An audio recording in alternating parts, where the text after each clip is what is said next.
갖겠습니다. 아, 네. 네, 1시간 정말 동안 달렸습니다.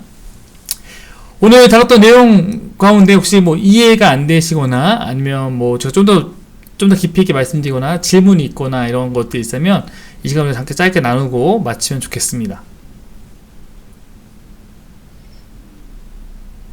혹시 질문 오늘 있었던 부분이 있으실까요? 질문 있는 분 이렇게 손을 들어주시면 제가 질문할 수 있는 기회를 드리겠습니다.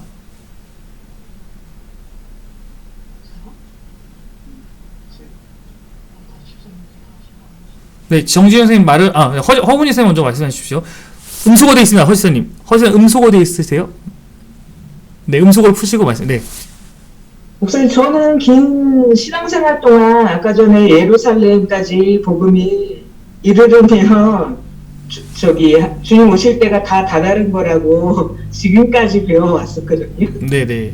네, 지금 그 인터국도 마찬가지고 제 주위에도 많고. 네네.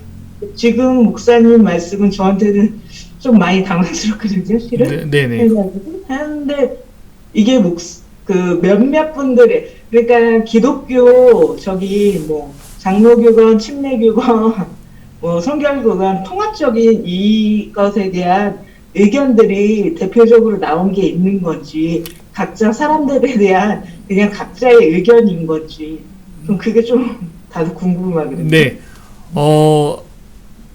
그러니까 어떤 사람을 이야기를 듣고 어떤 사람을 신뢰하느냐의 문제일 것 같은데요. 예, 저는 성서신학을 전공했기 때문에 성서신학자들의 이야기를 좀 더 듣고 교수님들 그리고 우리가 이야기하는 정통교단 그리고 좀 목사님들의 이야기를 더 많이 참고하는 편인데 대부분 땅끝을 그렇게 물리적으로 이스라엘을 땅끝이라고 보지는 않습니다. 네, 오히려 지금 선교적으로 땅끝은 내가 서 있는 곳곳이 땅끝이다라고 보는 입장이 더 많고 아마 그것은 땅끝이라는 이름으로 설교를 검색해 보시면 물론 복음이 확장되는 것을 반대하는 것이 아니라 그것이 꼭 예루살렘이까지 전해지는 것이 땅끝까지 복음을 전한 것을 이루는 것이다. 이런 측면을 해석하는 것에 대해서 반대하는 거고요. 그리고 어쩌면 내가 있는 곳곳마다 그 안에서 복음을 전하는 것 이런 것들에 중요해서 당연히 제가 선교사님들이 사역처럼 미전도 종족에게 복음을 전하는 것은 너무나 귀한 사역이고 해야 되는 일이지만 그런 것을 통해서만 이루어진다라고 하는 어떤 그런 부분은 좀 과하다고 느껴지는 것이고 또한 그것을 강조하기 위해서 사용하는 성경의 해석은 아까 제가 설명했듯이 성경 해석적으로 맞지 않는 부분이 많이 있다라는 것을 아까 설명드린 거고 성경 해석학적 측면은 아까 저는 이제 성서신학을 전공하는 교수님들의 이야기들 그리고 아까 제가 얘기했지만 중간에 제가 2분 정도의 신뢰할 만한 분들의 이야기를 좀 다뤘지만 찾아보면 훨씬 더 많은 분들의 그런 이야기들 그리고 제가 공부했던 학교에서도 마태복음에 있는 그 종말에 대한 그 말씀에 대해 해석할 때와 마찬가지로 그렇게 해석을 한 바 있고요. 그래서 성서신학적으로도 조금은 맞지 않는다. 그러나 그 말씀이 맞지 않는 거지 우리가 복음을 전하는데 당연히 주님이 오시는 그날까지 충실해야 된다는 것은 그 말씀이 아니더라도 여러 곳에서 말하고 있기 때문에 당연히 그 이야기는 맞는 것이지만 그렇게 함으로 말미암아 주님이 빨리 오시게 해야 된다는 것은 우리가 종말을 대하는 태도는 아닐 수 있다라는 정도를 말씀드릴 수 있을 것 같습니다. 그러면은 네. 아무튼 그게 성서신학이라는 게 우리나라 그 5대 종파인가요? 그게 말하는 왜 엑치도 있고 장로외신대학교도 있고 많이 있잖아요. 신학계는. 그분들을 통합적으로 배우는 거기서 다 이렇게 배우는 게 아니라 각자 개인들의 의견이 아니죠. 성경신학이라고 하는 것은 성경이 무엇을 말하는가를 말하는 학문이고 네, 여러 가지 신학이 있지만 성경 자체가 무엇을 말하는가라는 측면에서 봤을 때 이 성경이 말하는 것이 정말 그런 의미인가를 해석하는 것이 성경신학이고 그 성경신학자들이 쓴 것을 주석이라고 부르는 건데 주석을 갖고 목사님이 설교를 준비하죠. 주석을 바라보면 주석의 이 땅끝이 그런 의미로 해석되지 않는 것이 조금 더 일반적입니다. 저는 이 장로회신대 나오시는 전도사님과 더불어서 그 아신대 나오신 모든 분들한테 통합적으로 다 이렇게 배웠는데 네네. 좀 많이 그 말이 중요한 게 아니라 단어 땅끝 이스라엘 이거보다 대체적으로 그 돌아서 이스라엘에서 이게 이루어진다고 그날이 주님 오실 때가 다다른 거라고 배웠는데 네네. 네, 20년 넘게 그렇게 배우다가 한 번에 이렇게 하니까 그래서 교단 통째로 나온 이런 거에 대한 그 학관 그런 게 있는지 네. 좀 그게 교단별로 다른 거는 이제 조직 신학은 다를 수 있어. 조직 신학은 뭐냐면 교단이 의미하는 자기 신학을 정리한 조직 신학인데 성경 신학은 교단별로 차이가 있는 건 아니에요. 왜냐면 성경 신학은 말 그대로 성경을 연구하는 거기 때문에 차이가 있는 건 아니고 다만 당연히 어떤 기독교 안에서도 다양한 주장이 있을 수 있겠지만 저도 지금 제가 여러분에게 소개하는 거에 대해서 뭐 여러분이 제가 이야기를 하는 것과 동의하는 분들도 있었고 지금까지 내가 알았던 것과 다른 분들도 허지쌤뿐만 아니라 더 그런 분들이 있을 수 있어요. 네, 저는 그게 바람직한 일이라고 생각을 하고 여러분이 제가 오늘 김근주 교수라는 분의 동영상 강의를 잠깐 들었었는데 거기에 그분이 이제 가르치면서 무슨 얘기를 하면 시작하냐면 여러분 제가 지금 가르치는 내용에 대해서 의심하십시오 라고 하면서 시작을 하더라고요. 그러니까 제가 하는 말씀은 하나님이 아니고 저는 하나님의 말씀을 제가 알고 있는 만큼 공부해서 전하는 거기 때문에 제가 말하는 거에 대해서 여러분 의심하십시오라고 하면서 시작하는 것이 굉장히 인상적이었어요. 저는 제가 지금 여러분 들려드린 것들을 한번 더 관심이 생긴 부분에서 다시 한번 돌려보면서 제가 했던 얘기를 한번 갖고 뭐 여러분들이 한번 이거에 대해서 더 많은 자료를 갖고 또 한번 들어보시고 찾아보시고 또 저와 얘기하는 얘기하는 계기가 된다면 저는 그것으로 만족하고 이것은 어차피 설득의 과정입니다. 저도 사실은 제 신앙 안에서도 제가 지금까지 알아왔던 것과 깨어져 나가는 수많은 과정을 겪어왔고 그때마다 굉장히 힘들었어요. 예. 내가 지금까지 이렇게 알아왔었는데 그냥 이 정도 이게 그 항상 그쪽 의견만 들어와서 20년을 신앙생활을 해왔으니까 그냥 그냥 이렇게 할 수는 있는데 그게 이렇게 반대 의견이 있으면 네. 기독교 통연합회라던가 이런 데에서 이 문제를 알고 있을 텐데 다들 그게 네. 이렇게 통 대표성 띄는 그게 없었나 싶어서 그게 네. 아까 제가 설명한 것만 말씀드리면 더 길어지면 좀 어려우니까 나중에 말씀드리고 제가 설명한 대로 말하면 그 백투 예루살렘이라는 아까 말했던 복음의 서진이라는 그 백투 예루살렘 운동에 대해서만큼은 대부분의 주요 교단이 잘못된 가르침이다라고 이미 결의를 2011년에 다 했습니다. 네, 그래서 그 자료는 검색만 해보시면 뉴스 기사나 아니면 이단에 대해서 다루는 현대종교라는 그런 단체가 있는데 거기서도 인터콥이라고 검색해보시면 그 인터콥이 주관 백투 예루살렘 운동이 잘못된 주장이라는 수많은 그 전문가들의 의견이 나올 테니까요. 이번 기회를 통해서 한번 고민해보시고 찾아보실 수 있으면 될 것 같고 당연히 제가 어디 가지 않고 옆에 있으니까 저하고도 항상 얘기하면서 같이 혹시 우리 안에 변화가 필요할 때 관점이 있다면 해나가는 것이고 그럼에도 불구하고 내가 어떤 믿어왔던 것들에 대한 오히려 더 확신이 생긴다면 그것도 어쩔 수 없는 것이고 다양성은 존재할 수 있지만 다만 다양성을 인정할 수 있는 부분이 있고 다양성 인정할 때 이 부분만큼은 좀 조심할 필요가 있다고 말할 부분인데 제가 오늘 다뤘던 부분은 인터콥에서 말하는 백투 예루살렘 운동 자체에 대한 것과 그들의 성경 해석에 대한 부분을 그래서 지적한 것이다. 그렇게 받아주시면 좋을 것 같습니다. 네. 질문 감사합니다. 네. 혹시 또 다른 관련된 질문 오늘 했던 것들 좀 생소한 부분들과 네. 부딪히는 부분들이 분명히 있을 수 있을 거라고 저도 생각을 하거든요. 네. 혹시 또 다른 질문 있을까요? 아까 진영쌤이 뭐 말하려고 말했던 것 같은데 아니었나요? 아까 세계 네. 이성희 쌤부터 네. 대표적인 종교 지도자 3명이 있었잖아요. 네네네. 근데 왜 기독교의 대표는 교황이어야 되나요? 그러니까 기독교라는 것은 세 가지 종파인데 세 가지 종파죠. 네. 세 가지 유명한 목사님도 많은데. 네, 그렇죠. 근데 아시겠지만 개신교는 대표를 두지 않는 게 개신교의 정체성입니다. 그렇죠? 네. 개신교는 누구 하나가 어떤 절대적인 어떤 왕권을 갖지 않는 것과 이게 개신교의 특성이고 저는 이게 지켜지길 바라는 사람이에요. 저는 개신교의 교황이 생기지 않기 원하는 사람입니다. 그러나 가톨릭은 교황 중심이 됐고 교황은 여러분 아시겠지만 어느 나라의 왕보다 더 뛰어난 더 높은 권력 갖고 어느 나라 가든지 그만한 대접을 받습니다.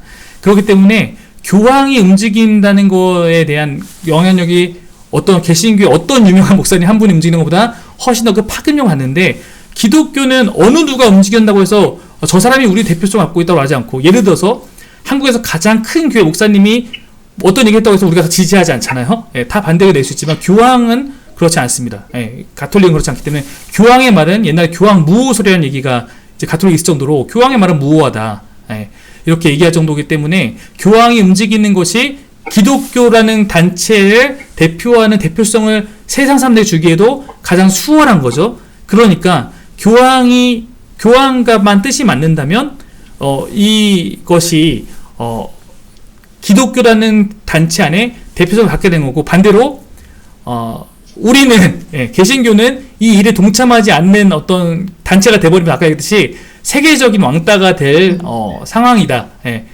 전 그 또한 맞다고 생각하고요. 전 세계적인 왕따가 돼야 된다고 생각하는 사람이고, 예. 그러나 가톨릭은 언제나 그랬듯이 우리하고 다른 길에 갈 것이다 라고 저는 생각하고 있습니다. 기독교인이 지지해서 그 자리에 있는 건 아니고. 네, 그렇죠. 근데 다만 기독교인들 가운데서도 이스라엘을 너무 좋아하는 경향이 좀 있는 사람도 있거든요. 아까 이제 트럼프가 보수 기독교인들의 지지를 절대로 받았던 이유가 이런 행보 때문이에요. 이런 행보 때문에. 그래서 그 기독교 안에는 너무나 다양한 스펙트럼이 존재하고 그 안에는 또 이런 것을 지지하는 사람들이 이제 있을 수 있는 것처럼 기독교는 어떻게 보면 하나가 되지는 않을 것 같고, 그러나 다른 것은 네, 그렇게 될 것 같다. 네, 그 정도 움직임이 보입니다. 네, 저는 지지하지 않습니다. 종교 통합을. 네, 저는 반대합니다. 네. 할 수가 없을 것 같아요. 종교 통합을 하면 저희가 가지고 있는 걸 다 버려야지 할 수 있는 거니까. 네, 네, 그렇죠. 그 종교 통합도 그 다른 종교도 지도자들만의 생각인 건지 모든 신도들이 그렇게 다 생각을 하는 건지. 아까 얘기했던 일단 교황이 대표가 있는 가톨릭은 교황의 말을 거부할 수 없습니다. 예, 교황의 말은 그들에게는 하나님의 다른 음성같이 거의 받아들여지기 때문에 예, 우리나라에 2014년에 교황이 왔었거든요. 2014년에 교황이 왔을 때 우리나라에 있는 천주교 신자들이 그 교황에 대해서 어떻게 반응했는지 영상만 보시면 교황이 가톨릭 안에서 어떤 존재구나라는 걸 아시게 될 거예요. 네. 교황 만세를 수많은 천주교 신자들이 그 앞에서 외치는 것을 아마 보게 될 겁니다. 네. 네, 진영쌤 얘기해 주십시오. 들리세요? 네. 네. 저 기독교는 그 개신교랑 가톨릭만 있는 건 줄 알았거든요, 저는. 네. 본반 종교? 종교회가 뭔지 궁금하고요. 네. 그리고 이게 종교 통합 운동이 단순히 건물만 지었다, 같이 이렇게 뭐 건물만 지었다고 해서 종교가 합쳐지는 건 아닐 것 같은데 다들 교리가 다르니까. 네. 그러니까 종교로 우리 그만 싸우고 서로 존중해주자 하는 평화를 위한 그런 상징적인 의미로 그냥 하려고 한 건 아닌지, 그냥 상징적인 의미가 아닌지, 거기에 대한 목사님 생각은 어떠신가요? 자, 이렇게 말하면, 예를 들어서, 저희가 유대교와 이슬람과 지금 기독교잖아요. 유대교와 이슬람과 기독교가 예수를 말하면 싸우게 되잖아요. 왜냐면 유대교는 예수를 믿지 않고, 이슬람도, 예, 그죠. 그러나, 아브라함까지만 말하면 싸울 일이 없는 거예요. 그렇지 않습니까? 네. 아브라함을 셋 다 좋아하잖아요. 네. 아브라함을 셋 다 좋아해요. 그러면, 자, 아브라함이 믿었던 신이 누구야? 라고 하면, 우리는 하나님이 되는 거고, 저기, 유대교도 하나님이 되는 거고, 그다음 가톨릭, 기독교가 어떻게 똑같을 거고, 그 다음에 이슬람에서도 그들이 말하는 신이 되는 거죠. 그러니까, 그렇게까지만 얘기를 하면, 거기까지만 얘기를 하면은, 야, 그러면은 우리가 어차피 아브라함 가족들인데, 아브라함이 믿어준 신은 우리 방법대로 믿는 거지. 각자의 예배의 방법은 놔두지만, 사실 그 신이 다 그 신 아니야? 라는 식으로 가게 되는 거죠. 그리고 그 신이 원하는 게 뭐겠어? 우리가 싸우는 거겠어? 우리가 평화롭게, 온 세계가 평화로운 거. 왜냐면 우리도 메시아가 이루실 나라가 평화의 왕, 샬롬이라고 말하잖아요. 그게 바로 이거야. 라고 얘기를 하는 식으로 신학적으로 설득을 해 가는 거죠. 네. 그렇습니다. 개신교는 반대하고 있는 입장인가요? 아까 얘기했던 개신교는 굉장히 다양합니다. 네. 일단은, 잠깐만 설명드리면, 우리가 복음주의라고 하는 것도, 복음주의가 굉장히 많아요. 다양해요. 그래서 이 안에는 굉장히 보수적인 것부터 굉장히 진보적인 입장까지 있는 거고, 이 복음주의 벗어나면 이단이 되는 거고요. 복음주의라고 하는 것들이 연합하는데 이 복음주의 안에서도 예를 들어 지금 차별금지법 하나 갖고도 이런 의견 저런 의견 다양하게 나올 수 있는 게 복음주의고 개신교인데 저는 이 다양성을 그래도 좋다고 생각하는 입장인 거예요. 다양성이 있을 수 있다. 그러나 우리가 나름대로 다양성 안에서 같이 공존하는 것을 추구하고 하다못해 우리가 복음주의 안에서도 종파가 다 다르고 우리가 속해 있는 성결교단 안에서도 성결교만 해도 기독교에 대한 성결교, 예수교에 대한 성결교, 나사렛에 대한 성결교 이렇게 나오는데 그런 것처럼 우리가 그 안에 다양성이 있지만 하나에 대해서 하자까지가 어느 정도 가능하지만 이 안에 이단은 함께 할 수 없는 것처럼 선이 있는 거죠. 기독교가 받아들일 수 있는 선과 받아들일 수 없는 선이 있는 건데 저는 종교통합은 기독교인으로서 제가 받아들일 수 없는 선이라고 생각하는 거예요. 네, 평화는 받을 수 있지만 평화를 이루기 위한 방법이 종교통합이라면 이건 저는 반대해야 된다는 입장이기 때문에 저는 반대를 하는 겁니다. 네. 종교 통합을 지금 목사님 말씀대로 계속 들으면서 저희 기독교에서는 어떻게 보면은 하나님처럼 핵심적인 게 예수님인데 예수님을 우선 내야지 이제 종교 통합으로 갈 수 있는 거고 또 하나는 이 사람들이 이제 막 율법이라든지 이런 것들을 처음에 하나님 주신 거에서 자기가 그 애매모호한 선을 나에게 맞게 계속 맞춰가는 것처럼 이 사람들이 그 통합이나 인정이나 이런 것들 성전 터를 정하는 이런 것들에 있어서도 율법에서 그랬던 것처럼 자신들에게 맞춰서 계속 바꿔나가고 좀 안 되는 것들을 조금만 억지스럽게 끼워 맞추고 이러면서 막 이렇게 나가는 것들이 이제 저는 좀 설명 가운데서 느껴져서 저희 개신교하고는 조금 너무나도 동떨어지지 않았나 약간 네. 이런 생각 많이 들었거든요. 그리고 이제 그 가톨릭 같은 경우도 그들의 가장 중요한 교리들을 사실 계속 바꿔가고 있어요. 그래서 이미 오래전에 거기에 교리 안에는 옛날에는 온리 지저스, 그러니까 예수님으로만 구원이 가능하다는 부분에 대한 교리가 있었는데 거기서 온리 지저스를 이미 뺀 지 오래입니다. 예, 그러니까 이미 그들은 종교 통합이라는 쪽으로 가려고 마음을 먹고 있고 그러니까 세상은 가톨릭을 더 좋아할 수밖에 없는 게 가톨릭은 항상 세상 사람들과 함께하는 이미지가 있고 더욱더 친근하게 이렇게 하는 이미지가 있지만 우리는 언제나 이렇게 나쁜 놈들이 될 수밖에 없는데 저는 그게 기독교인이라고 생각을 하는 것이고 그로 인해 우리에게 어려움이 온다면 그 어려움 안에서 그래도 우리가 우리의 신앙을 지키되 그러나 또 우리가 할 수 있는 방법으로 미워하는 것이 아니라 우리가 할 수 있는 방법으로 선을 행하고 살아가는 것이 중요하고 당연히 비치는 얘기했던 것처럼 우리는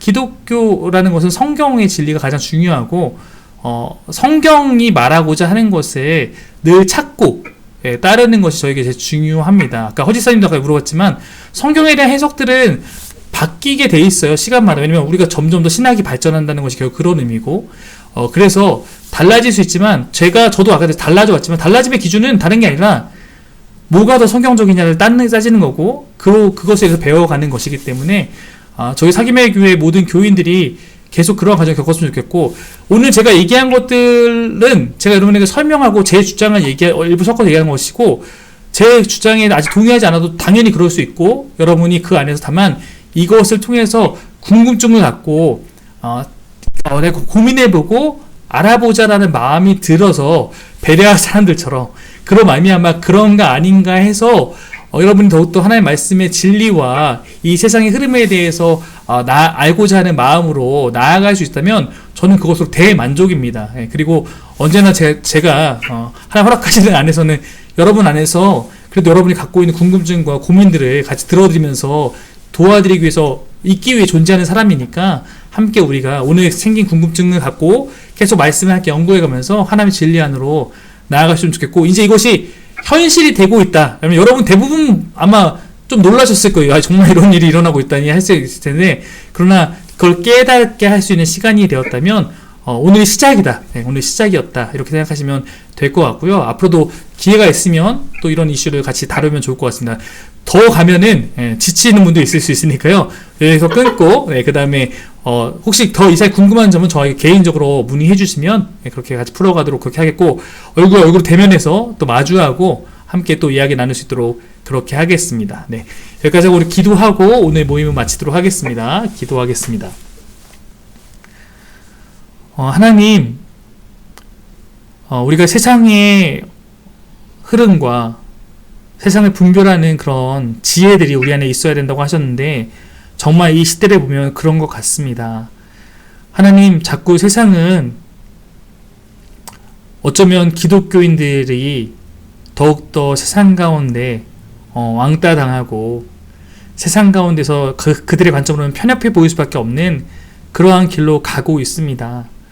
그로 인해서 어쩌면 기독교인들 가운데 상당수가 흔들리고 떨어져 나갈 수 있는 위기에 있는 것도 사실입니다. 그러나 주님, 우리는 주님이 가르치신 그 말씀 가운데 주님이 주신 진리 안에서 날마다 그 진리에 쫓는 사람으로 남아있을 수 있도록 인도하여 주옵소서. 종교 개혁이 그러한 마음으로 일어났던 것처럼 우리 안에도 날마다 주님 안에서 하나님께서 가르치신 것이 나의 삶의 가장 중요한 자리에 있고 내 지식과 내 경험과 모든 것보다 주님의 말씀이 우리에게 주는 그 진리를 향해서 내 삶을 맞추어 나아갈 수 있는 그런 믿음의 삶이 계속 되어질 수 있도록 인도하여 주옵소서.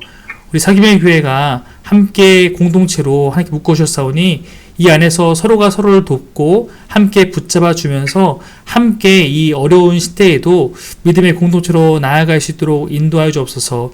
주님, 오늘 우리가 처음 알게 된 것도 많이 있을 텐데 이것에 대해서 관심을 갖고 연구하고 나아갈 때마다 주님, 우리가 혹시 잘못된 이단 사설에 빠지지 않도록 주님이 진리가 우리 붙들어 주옵시고 성령 하나님 우리 가운데 날마다 계셔서 우리 지키고 보호하시며 동행하여 주옵소서. 그리하여서 시대를 알고 세상을 알되 그 안에 주의 진리를 붙들고 살아가는 모든 사귐의 교인들 되기를 간절히 바랍니다. 감사드리며 예수님 이름으로 기도드립니다. 네. 감사합니다. 오늘 참여한 모든 분들 사랑하고 축복하고 복된 밤 되길 바라겠습니다. 금요일에 대한 공지는 제가 따로 또 더 지켜보고 나누도록 하겠습니다. 네, 모두 안녕히 계십시오. 네.